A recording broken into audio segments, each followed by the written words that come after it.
ಚಂದನ ಅವ್ರೆ, ಚಂದನ ಅವ್ರೆ, ಚಂದನ ಅವ್ರೆ, ಚಂದನ ಅವ್ರೆ, ಆಗ್ಲಿಂದ ನಾನು ನಿಮ್ಮನ್ನ ಕರಿತಾನೆ ಇದ್ದೀನಲ್ವಾ?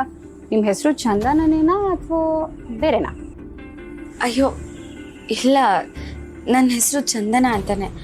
ಅದು ನಾನೇನೋ ಯೋಚನೆ ಮಾಡ್ತಾ ನಿಂತ್ಬಿಟ್ಟೆ, ನೀವು ಕರ್ತಿದ್ದು ಕೇಳಿಸಿಲ್ಲ, ಕ್ಷಮಿಸಿ. ಅಯ್ಯೋ ಪರವಾಗಿಲ್ಲ ಬಿಡಿ, ಅದಕ್ಕೆಲ್ಲ ಸಾರಿ ಯಾಕೆ ಕೇಳ್ತೀರಾ?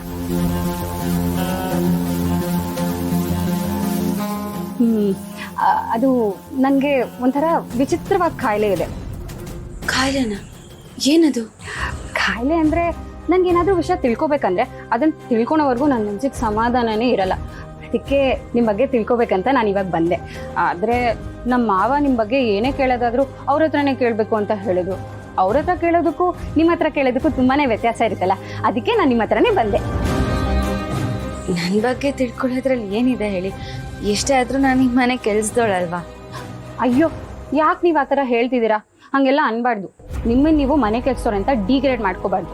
ನೋಡಿ, ನಾನು ಆಗಲೇ ಹೇಳಿದೆ ತಾನೆ, ನಾವಿಬ್ಬರು ಫ್ರೆಂಡ್ಸ್ ಥರ. ಹಾಗೆ ನಾವಿಬ್ಬರು ಒಂದೇ ಏಜಿನವರಲ್ಲ. ಫ್ರೆಂಡ್ಸ್ ಬಗ್ಗೆ ತಿಳ್ಕೊಳ್ಳೋದ್ರಲ್ಲಿ ತಪ್ಪೇನಿದೆ ಹೇಳಿ? ಅದಕ್ಕೆ ನಾನು ಇವಾಗ ಬಂದು ನಿಮ್ಮ ಬಗ್ಗೆ ತಿಳ್ಕೊಳ್ಳೋಣ ಅಂತ ಬಂದಿದ್ದೀನಿ. ಹೇಗೂ ನೀವು ನೋಡೋದಕ್ಕೆ ತುಂಬ ಎಜುಕೇಟೆಡ್ ಥರ ಕಾಣ್ತಿದ್ದೀರಾ. ನಿಮ್ಮ ಎಜುಕೇಷನ್ ಎಲ್ಲಿ ಮುಗಿಸಿರೋದು ನೀವು? ನಾನು ಹುಟ್ಟಿದ್ದೆಲ್ಲ ಕುಂದಾಪುರದಲ್ಲಿ, ಆದರೆ ಓದಿದ್ದು ಮಂಗಳೂರಲ್ಲಿ. ಓಹ್, ಮಂಗಳೂರಲ್ಲ, ವೆರಿ ನೈಸ್. ಮಂಗಳೂರಲ್ಲಿ ಎಜುಕೇಷನ್ ಎಲ್ಲ ತುಂಬ ಚೆನ್ನಾಗಿರುತ್ತಲ್ವಾ?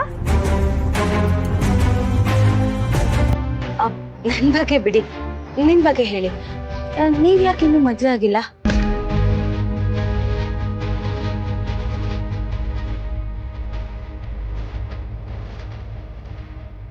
ಅಯ್ಯೋ ಏನಾಯ್ತು? ನಾನೇನಾದ್ರೂ ತಪ್ಪಾಗಿ ಕೇಳಿದ್ನಾ? ದಯವಿಟ್ಟು ಕ್ಷಮಿಸ್ಬಿಡಿ. ಹಾಗೇನಿಲ್ಲ. ನೀವು ಯಾಕೆ ಇದಕ್ಕೆಲ್ಲ ಕ್ಷಮೆ ಕೇಳ್ತಿದ್ದೀರಾ? ನಾನೇನೋ ಮದುವೆ ಆಗೋದಕ್ಕೆ ರೆಡಿ ಇದ್ದೀವಿ, ಆದರೆ ನಮ್ಮ ಮನೇಲಿ ಒಬ್ಬ ಸುಬ್ಬ ಇದ್ದಾನೆ, ಅವ್ನು ರೆಡಿ ಇಲ್ಲ. ಹೌದಾ? ಅವ್ರು ಯಾಕೆ ಮದ್ವೆಗೆ ಒಪ್ಕೋತಾ ಇಲ್ಲ? ನಿಮ್ಗೇನು ಕಮ್ಮಿ ಆಗಿದೆ? ನೋಡಕ್ಕೆ ಇಷ್ಟು ಸುಂದರವಾಗಿದ್ದೀರಾ. ಅತ್ತೆ ಮಾವ ಏನೂ ಇದ್ರ ಬಗ್ಗೆ ಕೇಳಿಲ್ವಾ?